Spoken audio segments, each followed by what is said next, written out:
Bonjour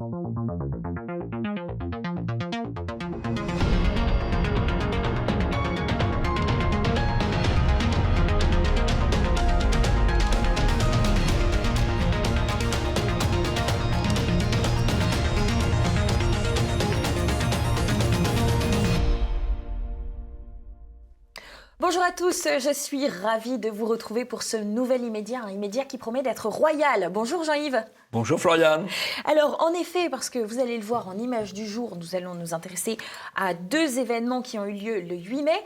D'un côté, c'est Emmanuel Macron qui célébrait bien sûr l'armistice, mais de façon très isolée, comme vous allez le voir, et loin du peuple. Et puis de l'autre, en deuxième image du jour, en image bis, il y aura les 29 ans d'une manifestation, le comité du 9 mai, qui s'est déroulé parfaitement dans le calme, comme chaque année, mais qui a provoqué un gigantesque emballement médiatico-politique et donc un emballement de taille, tout à fait. Le dossier du jour, vous l'aurez compris, bien sûr, sera consacré au couronnement de Charles III, nommons-le correctement, un événement sacré qui aura sacrément fait parler de lui, en bien comme en mal. On va le voir. Et puis, avant toute chose, il y aura la météo du jour qui sera là, cette fois-ci, centrée sur la France et l'Angleterre. Et vous allez le voir, très chers téléspectateurs, pour une fois, il ne pleut pas en Angleterre. N'hésitez pas, avant toute chose, si ce n'est pas déjà fait, à cliquer sur le pouce en l'air, à commenter cette vidéo, à la partager et à vérifier si vous êtes bien abonné à la chaîne de TV Liberté. Bien sûr, on n'oublie pas le portrait piquant qui, cette semaine, sera consacré à Caroline Fourest. Immédiat, c'est parti. Couronnement pluvieux, couronnement heureux. Si le dicton est vrai, alors le règne de Charles III s'annonce bien. Les rites ont été respectés, la ferveur populaire, celle de l'Angleterre blanche en tout cas, était au rendez-vous. Ce n'était pas le cas pour la cérémonie du 8 mai à Paris, où Macron a remonté une avenue vide, les champs isolés, selon le mot glaçant de Libération. Glaçant, glaçant. Aussi, du moins pour les journalistes des médias de grand chemin, la manifestation nationaliste révolutionnaire du 9 mai, en hommage à Sébastien Desieux, mort en 1994, des suites d'une chasse à l'homme policière. Pas une vitre cassée, pas une rue dépavée, mais le spectacle de 600 jeunes nationalistes tout de noir vêtus a affolé les petits marquis des médias, de Benjamin Duhamel de BFM à Julien Pesquet de CNews. Emballement et affolement médiatique qui réjouissent Darmanin, qui prépare un nouveau train de mesures liberticides.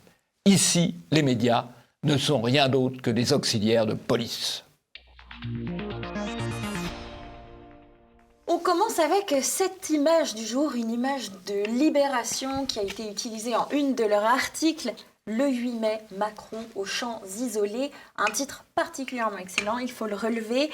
Bien sûr, le 8 mai, Emmanuel Macron commémorait l'armistice. Comme le veut la tradition, il est allé raviver la flamme du tombeau du soldat inconnu et également passer en revue les troupes sur les Champs-Élysées. Une belle descente populaire habituellement, je le dis, parce que pour la première fois cette année, le peuple n'était pas convié. Ils ont été séparés de cette manifestation par grilles et blocs de béton qui avaient été mis en place pour éviter sans doute les casserolades. Je vous propose tout de suite de regarder un petit extrait d'un journaliste de France 2 qui va vous mettre dans l'ambiance ou pas.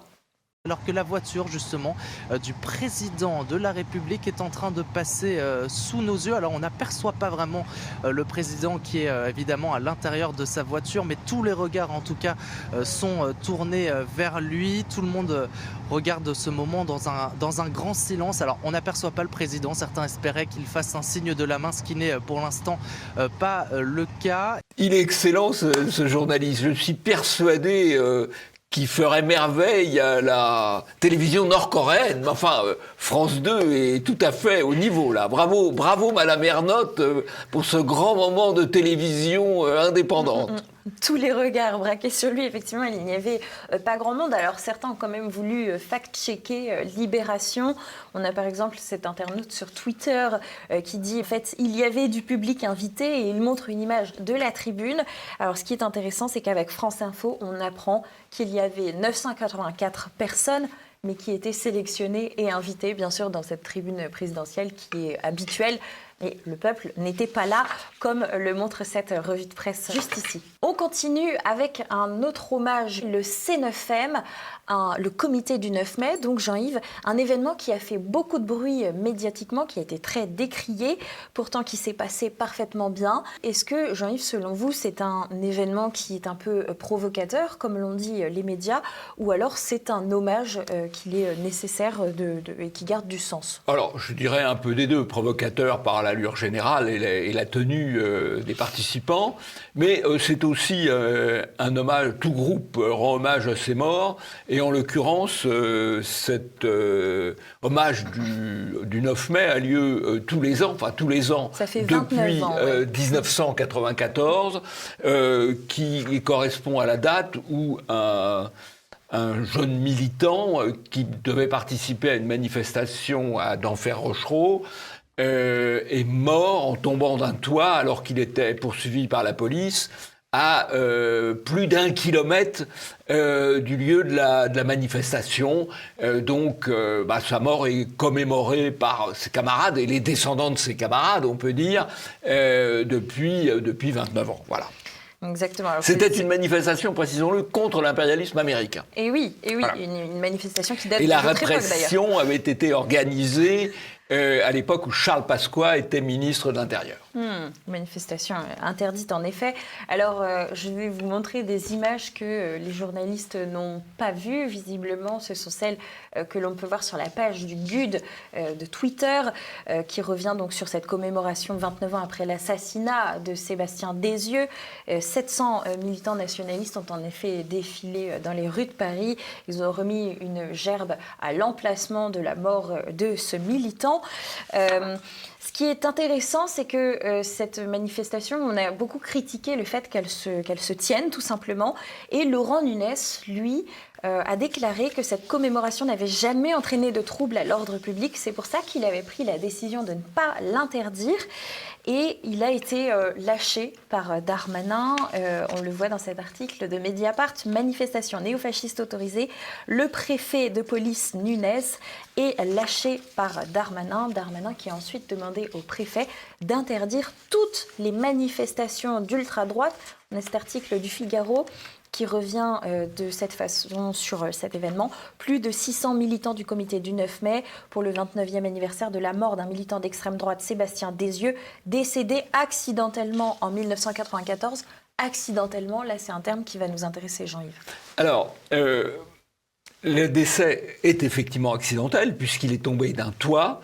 Ceci étant, l'exactitude journalistique devrait conduire à préciser qu'il était poursuivi par la police, que c'était un peu une chasse à l'homme, d'autant plus, je le dis, je le répète parce que c'est pas dénué d'importance, c'est à plus d'1 kilomètre du lieu de la manifestation interdite. La manifestation interdite, c'était d'Enfer-Rochereau, la rue des Chartreux, c'est à côté du Luxembourg, c'est pas tout à fait au même endroit, donc il serait honnête de préciser les choses. Bien sûr, d'autant plus que dans le cas, si on revient sur un autre événement tragique qui avait enflammé à l'époque les banlieues, il s'agit de la mort de Zaïd Ebouna qui avait provoqué cette fois-ci la fureur de la population. On le voit dans cet article de France Info qui rappelle que c'était l'une des plus grosses émeutes que la France peut avoir connues. Donc là, évidemment, c'était un meurtre effectué par des policiers. C'était différent. Voilà. Alors les circonstances sont effectivement, les cas sont très différents. C'est un militant nationaliste dans un cas, ce sont deux jeunes migrants de l'autre ou descendants de migrants de l'autre. Mais dans les deux cas, ce qui est en cause, c'est la poursuite par la police. Ouais. Qui est une des causes de l'accident, de la chute de Desieux et du fait que les deux jeunes aient été électrocutés. Donc là, c'est vraiment deux poids, deux mesures. Et c'est quand même deux poids, deux mesures, puisque pour Desieux, c'est une manifestation annuelle qui se déroule sans calme. incident. Et pour Zayed et Bouna, c'est un mois d'émeute et le rappel permanent de cette affaire dans les médias. Donc voilà, il y a vraiment là deux poids, deux mesures, tout à fait. Alors Jean-Yves, je vous propose d'écouter un des commentaires d'un de vos homonymes, mais qui n'a pas tout à fait la même ligne que vous. Il s'agit de Jean-Yves Camus, qui parle justement de cette manif du comité du 9 mai. Ce sur quoi il a insisté aussi, Laurent Nunez, c'est qu'il explique qu'en fait, il n'avait pas de raison d'interdire ce rassemblement parce que chaque année, ce rassemblement a lieu et qu'il se déroule dans le calme. C'est vrai, ça ? Alors, ce rassemblement se déroule effectivement depuis 1994 dans le calme, si l'on accepte les quelques fois où des militants du bord opposé ont cherché à se rassembler à proximité pour aller, si j'ose dire, chercher les manifestants et vice-versa. Il y a autre chose qui doit être pris en compte.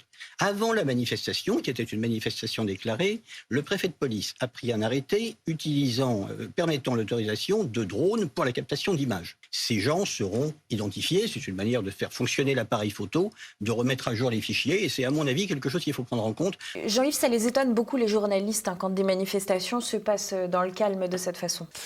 Camus est un journaliste ou un chercheur, je ne sais pas, spécialisé entre guillemets dans l'extrême droite, mais qui s'efforce dans l'ensemble à une certaine objectivité. Voilà. Donc là, il dit il n'y a jamais eu de violence, sauf quand elles sont provoquées par des adversaires, ce qui est quand même assez intéressant à rappeler. Alors, ce qu'il dit aussi, c'est que la police est d'autant plus intéressée à laisser circuler que ça lui permet de mettre à jour ses fiches, d'où le fait que là, des drones, effectivement, survolaient la manifestation. Alors, vous me direz, c'est peut-être pas très facile parce qu'ils sont masqués. Effectivement, ils avaient le code vestimentaire un peu Black Bloc, le code vestimentaire Black Bloc. Pourquoi ? Parce que c'est un code qui permet une certaine discrétion. En l'occurrence, la police a les moyens de quand même de ficher les gens. Faut pas qu'ils se fassent d'illusions. Par contre, le masque, en dehors du côté sanitaire, ce sont peut-être des jeunes gens très soucieux d'éviter la propagation du Covid. Donc on ne peut que saluer ce souci sanitaire. En dehors de cela, ça peut répondre aussi à l'objectif de ne pas être reconnu par le collègue de bureau ou le syndicaliste qui ne manquerait pas de les dénoncer, quoi. Donc, c'est une mesure en quelque sorte de protection. Pour le reste, et si on continue, l'iconographie qui est quand même assez intéressante, c'est un mélange effectivement Black Bloc, et puis au niveau du graphisme, un graphisme un peu années 30, donc qui choque avec les grandes lettres noires, etc. Et puis les croix celtiques. Alors les croix celtiques, ça a beaucoup choqué. Moi personnellement, je suis breton. Je vois pas pourquoi on diaboliserait la croix celtique, qui est un très vieux symbole qui nous vient du fond des âges. Voilà. Évidemment, c'est moi, si je peux plus mettre mon torque celte, ça va beaucoup m'ennuyer. Alors bien sûr, les avocats sont montés au créneau suite aux déclarations de Darmanin qu'il faut commenter malgré tout, cette interdiction de toute manifestation qui serait organisée par l'ultra-droite. Et Pierre Gentillet, par exemple, rappelle que la liberté d'opinion n'est pas à géométrie variable et qu'il ne voit pas comment est-ce qu'on pourrait interdire des défilés qui ne causent pas de troubles à l'ordre public parce que chacun a le droit de manifester. Alors en revanche, il revient effectivement sur la manifestation masquée en disant que bien sûr c'est interdit de manifester masqué, mais que les sanctions sont pénales et individuelles et qu'elles ne permettent pas d'interdire une manifestation. Alors, c'est très bien de dire, Gentillet a raison de rappeler que les manifestations masquées sont interdites. Ce serait bien quand même à ce moment-là que la loi ait été appliquée depuis des mois et des mois aux Black Blocs, parce qu'il ne faut pas laisser les Black Blocs pendant des mois ou des années manifester masqués et d'un seul coup dire là, non, on n'est plus masqué. D'autant plus que les motivations pour se masquer ne sont pas les mêmes. Dans un cas, il s'agit de se protéger contre des représailles éventuellement professionnelles, sociales, et dans l'autre, il s'agit d'être masqué pour casser. Pas tout à fait pareil. Voilà. Alors, par ailleurs, ça a déjà un effet, cette interdiction, puisqu'effectivement, la manifestation traditionnelle de l'Action française pour commémorer Jeanne d'Arc le 14 mai a été interdite dans des conditions qu'il faut bien qualifier d'arbitraires. Wow. D'arbitraires. La liberté, ça ne se divise pas. Et la liberté, c'est plutôt fait pour les gens avec lesquels on n'est pas d'accord. Exactement. Alors, on verra s'il y aura jurisprudence suite à cette interdiction. Je crois que désormais, on va pouvoir passer au dossier du jour, Jean-Yves. On passe au couronnement de Charles III, qui est devenu roi à 74 ans. Un événement qui est très populaire et très critiqué, de fait. Quelques chiffres pour commencer cette rubrique. Il y avait 14 millions d'Anglais devant la BBC et 9 millions de Français devant leur télévision. Alors, pour vous donner un peu une idée de à quoi ça correspond, ces chiffres, eh bien, c'est environ 70,6% de part d'audience entre 11h52 et 13h44, la durée de la retransmission sur TF1, France 2, M6 et les chaînes d'information qui diffusaient ce sacre inédit depuis 70 ans, rappelons-le. Et je rappelle qu'il y avait 9,92 millions de téléspectateurs devant l'interview d'Emmanuel Macron du 22 mars dernier, qui était à 13h, donc à peu près sur le même créneau, elle aussi. Qui est assez comparable et qui permet de remettre les choses dans leur contexte du côté des Français en tout cas. La presse britannique, elle, s'est tout à fait enthousiasmée du couronnement de Charles III, en se moquant un petit peu de temps en temps, bien sûr, parce qu'il y a eu des critiques malgré tout. On a l'agence France Presse qui nous fait part de manifestants qui avaient des pancartes « Not my king ». Pas mon roi, je traduis pour les non-anglophones.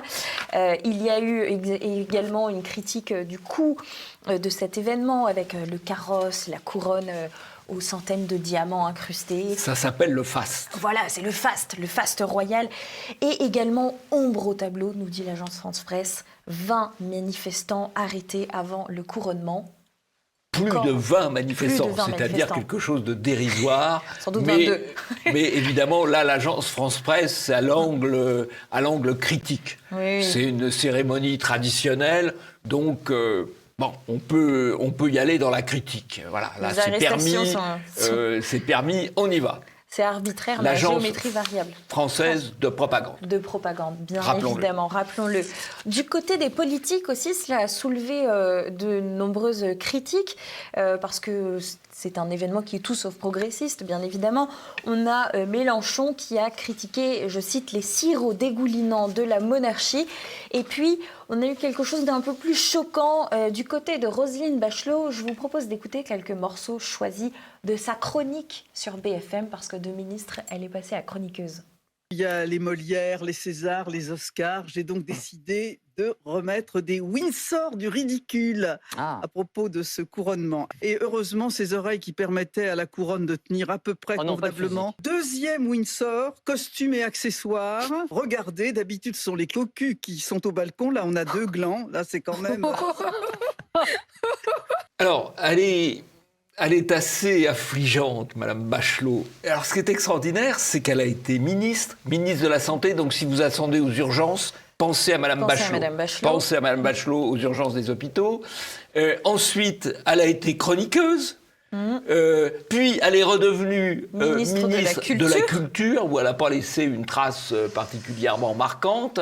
Elle a bradé un peu de patrimoine au passage. Elle s'y croit un peu quand même. Et puis alors maintenant, elle remet des Windsor, là. Et là, maintenant, elle se remet comme chroniqueuse avec un humour quand même un petit peu lourdingue. Alors, je pense quand même que toutes ces critiques sont assez importantes. Parce que qu'est-ce que c'est que le politique ? Le politique, c'est l'identité, la souveraineté et le sacré. Et le sacre, c'est le sacré. D'ailleurs, on remet les éperons au roi parce qu'il doit faire preuve de bravoure. On lui remet l'épée parce qu'il doit pouvoir défendre la patrie. On lui remet le globe, symbole du pouvoir, le sceptre, symbole du pouvoir, ce qu'on appelle les régalias. Et c'est quelque chose qui est d'une certaine force. Alors les Anglais, finalement, s'en sortent pas si mal. Ils ont encore le sacré, que nous avons perdu. Ils ont encore, d'un certain point de vue, la souveraineté, puisque quand ils ont voté pour le Brexit a été mis en œuvre, leur volonté a été respectée. L'identité, c'est peut-être un peu plus discutable, on va y venir. Justement, on y vient en effet, Jean-Yves, parce que lors des commentaires en direct qui ont été faits sur cette cérémonie, il y a eu un petit dérapage d'une personne célèbre. Je vous laisse écouter, là, encore une fois. We've gone from the rich diversity of the Abbey to a terribly white balcony. I'm very struck by that. Qui est cette femme et que dit-elle? Encore une fois, pour les non-anglophones, je vais faire la traduction. Elle dit « Nous passons de la riche diversité de l'abbaye pour aller vers un balcon terriblement blanc. Je suis très frappée par cela. » Et donc, il s'agit d'une star qui tient ce genre de propos. Adjoa Andoh, qui est actrice dans Les Chroniques de Bridgerton, une série consacrée à la monarchie anglaise d'ailleurs, qui a décidé d'être inclusive, une série inclusive, et donc qui commentait pour la chaîne ITV qui suivait le direct de la cérémonie du couronnement. Alors c'est doublement intéressant parce qu'elle critique finalement au nom d'une fiction une réalité. Ça c'est quand même très très fort comme évolution du monde. Et puis je pense que c'est vrai d'un certain point de vue qu'il y a une distorsion entre le balcon, qui est effectivement avec une population blanche, le public qui suit le couronnement, qui est aussi essentiellement composé de Britanniques de souche, et la réalité de Londres, qui est une ville multiethnique, où les Blancs ne sont plus majoritaires ou sont en train de cesser d'être majoritaires. Donc c'est vrai qu'il y a une certaine distorsion entre le sacre, le public qui suit le sacre et la réalité ethnique de Londres aujourd'hui. C'est vrai. Mais c'est aussi l'identité britannique, l'identité anglaise, qui est une identité blanche, européenne et chrétienne, en l'occurrence anglicane. Alors l'expression quand même terriblement blanc a terriblement choqué. La chaîne ITV a eu des milliers de commentaires. On pourrait dénoncer un bad buzz, comme disent nos amis anglo-saxons. On a le droit parce qu'on parle de l'Angleterre cette fois-ci. Et la presse britannique en a beaucoup parlé. C'était important de le souligner pour conclure ce dossier du jour.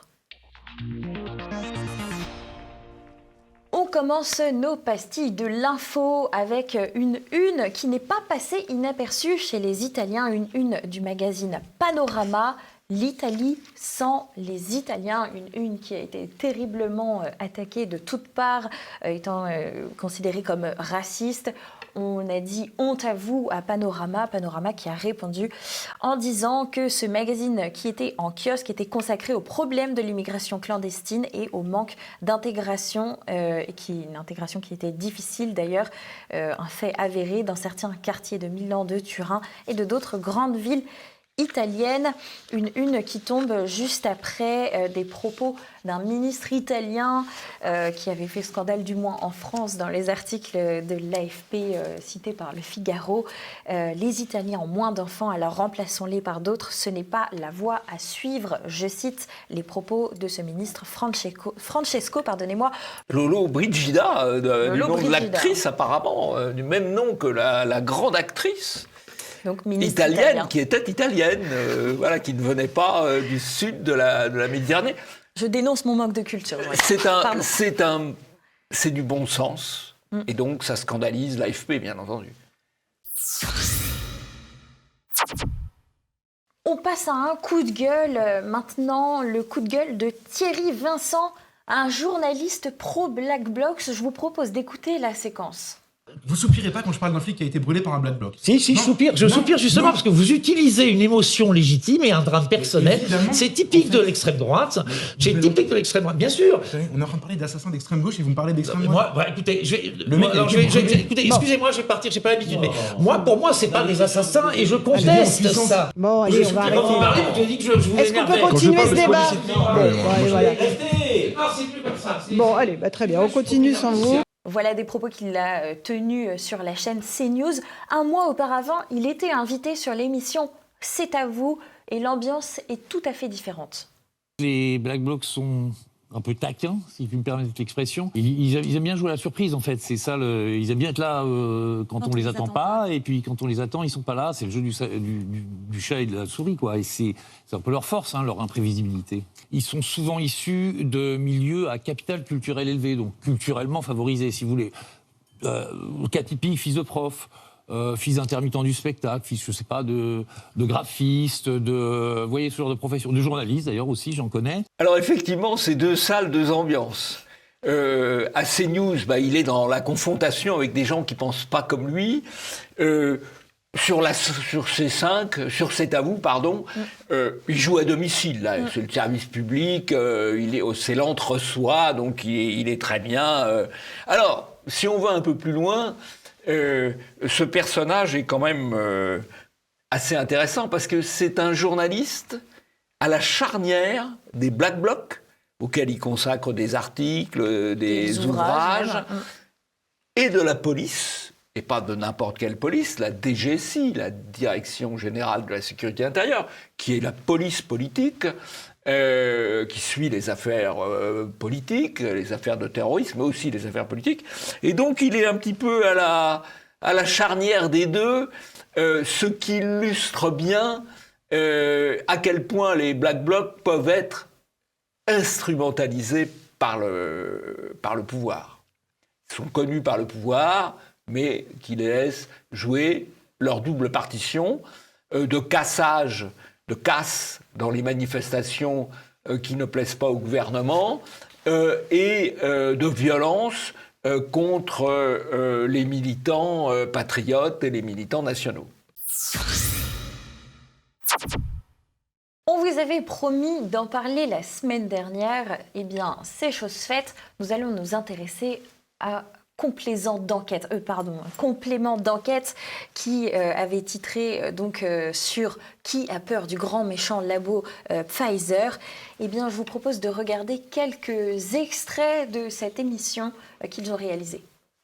Ça peut paraître très théorique dit comme ça, mais en fait, dans le cas d'une pandémie, c'est très concret. Parce que la seule façon pour les gouvernements du monde entier de persuader les gens de rester chez eux, d'arrêter de travailler, de renoncer à leurs moyens de subsistance, puis de se faire vacciner, c'était de s'assurer que la population, les citoyens, faisaient confiance aux administrations.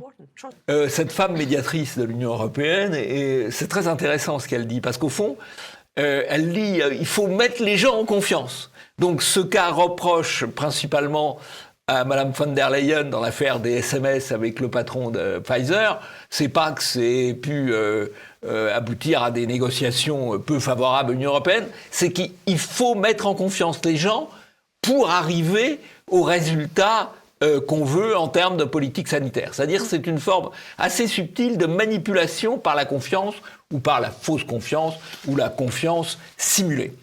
Alors, l'interview qui aura le plus marqué néanmoins cette émission de complément d'enquête, c'est celle de Monsieur Vaccin, vous savez, Alain Fischer. On l'écoute tout de suite. Ce n'est pas documenté. Qu'il y ait des variations de cycle menstruel chez les femmes, cela arrive. Il n'y a pas d'études montrant, voilà, chez les femmes vaccinées, il y a eu de telle ou telle variation. Non, il n'y a pas. En août 2021, il n'y a pas de publications scientifiques qui font état de façon statistique de troubles menstruels. Donc à l'époque, ce que je dis est juste, ça prend un peu de temps aussi, effectivement, de recueillir des informations. C'est effectivement, ce vaccin, d'ailleurs comme d'autres, c'est pas spécifique au vaccin contre le SARS-CoV-2, peut donner des troubles menstruels bénins. Voilà. Par ailleurs, quand même, permettez-moi de relativiser. Je ne évidemment pas dire que cela est anodin, mais enfin, on ne parle pas de stérilité, on ne parle pas de fausse couche, on ne parle pas d'événements graves. Il dit quelque chose d'extraordinaire. Il dit il n'y a pas d'études. Là, il parle en 2021. 2021, oui. Il n'y a pas d'études qui prouvent que il y avait des effets secondaires sur le cycle des femmes. Mais c'est pas parce qu'il n'y avait pas d'études, puisqu'il faut effectivement du temps pour faire des études, que le phénomène n'existait pas. C'est quand même étrange comme démarche. C'est pas une démarche scientifique. La démarche scientifique, c'est de s'intéresser aux faits. Après, d'essayer effectivement de les quantifier et de les comprendre. C'est pas une démarche scientifique. C'est un ponte. Mais quand il parle de la science, non, il n'est pas dans une démarche scientifique. Il était à l'époque dans une démarche politique. On a un petit combo de mensonges, mais aussi de mépris des femmes, Jean-Yves, et ça, je veux le soulever et que les spectateurs d'Immédiat s'en rendent compte, parce que quand il parle d'effets bénins sur le cycle des femmes, on a quand même des femmes qui ont saigné pendant plusieurs mois, donc je pense que toutes les femmes ici peuvent comprendre à quel point c'est désagréable et que ça met dans l'embarras. Et puis certaines ont carrément arrêté d'avoir un cycle pendant plusieurs mois, là encore, très inquiétant. Et puis, ce monsieur Fischer, il dit qu'on ne parle pas de fausses couches ou d'infertilité. En l'occurrence, il n'y a pas eu d'études sur ce genre de cas, mais il y a eu quelques suspicions de fausses couches et de cas d'infertilité, ou du moins de difficultés à concevoir pour les couples, suite à cette campagne de vaccination massive de la population. Donc là, on est sur des allégations qui sortent... encore une fois, de la propagande gouvernementale.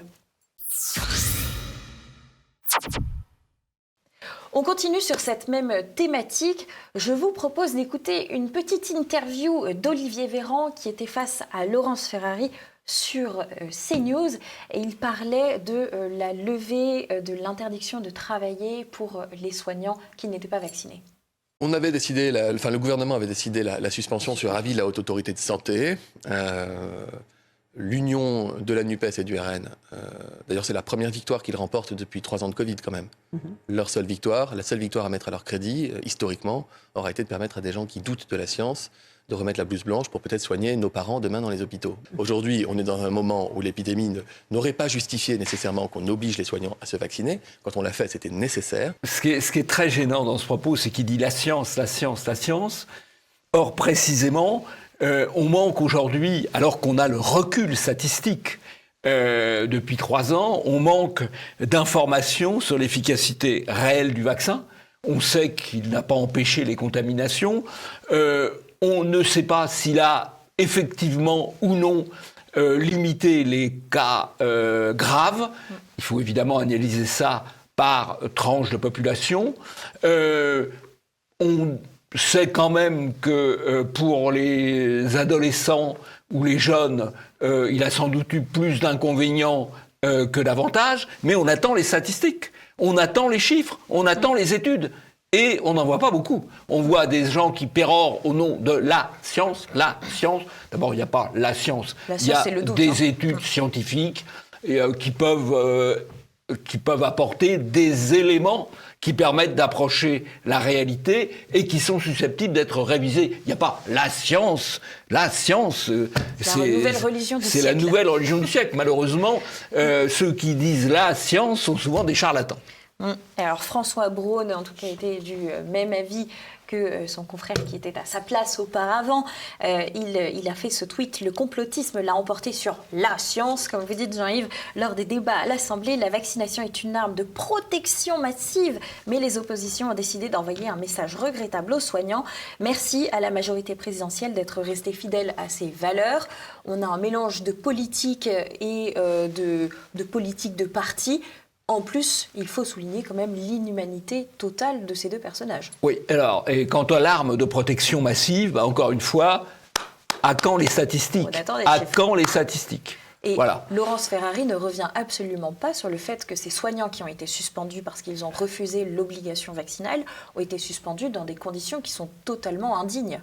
Oui, alors Laurence Ferrari ne pose pas la question de la situation de ces soignants qui se sont retrouvés sans revenus pendant des mois et des mois. Elle ne pose pas non plus la question où sont les études ? Où sont les études ? Où sont les études ? Où sont les études ? Enfin, c'est quand même incroyable. Un peu de propagande avec une de Libération qui est décidément très obsédée par les néo-nazis français. Retour sur un lynchage programmé. C'est une enquête sur la Coupe du Monde France-Maroc avec les supporters marocains qui auraient été la cible de militants d'extrême droite. Voilà, donc des articles comme on en a l'habitude. Voilà, alors là, c'est typiquement un article policier à partir de sources policières pour justifier une interpellation préventive de 38 personnes qui n'avaient rigoureusement rien fait. Alors peut-être qu'ils avaient l'intention de faire quelque chose, je n'en sais rien, mais on est là dans le journalisme policier, l'interconnexion entre l'extrême gauche et la DGSI, c'est-à-dire la police politique. C'est au fond ce qu'on appelle du journalisme flic. D'ailleurs, il y a un certain nombre de journalistes de Libération qu'on ne devrait accueillir dans certaines réunions que munis d'une casquette marquée police dessus, de façon à ce qu'on puisse les reconnaître pour le métier qu'ils font. Il y a dans certains articles des choses qui sont très drôles. On explique que telle personne, à vrai dire peu connue, se trouve dans une réunion à côté de telle autre personne pas connue. Enfin, c'est incroyable, quoi. C'est vraiment...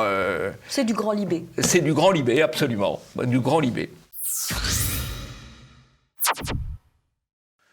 Je vous propose de regarder une petite séquence vidéo. On dirait quelqu'un qui avoue. Je compte m'installer en France parce que c'est la France qui a colonisé la Guinée. Donc, le retard de la Guinée, ça dépend de la France. Donc, nous, on va envahir chez vous. Tant que vous ne nous donnez pas la paix du Caire chez nous, on vient chez nous.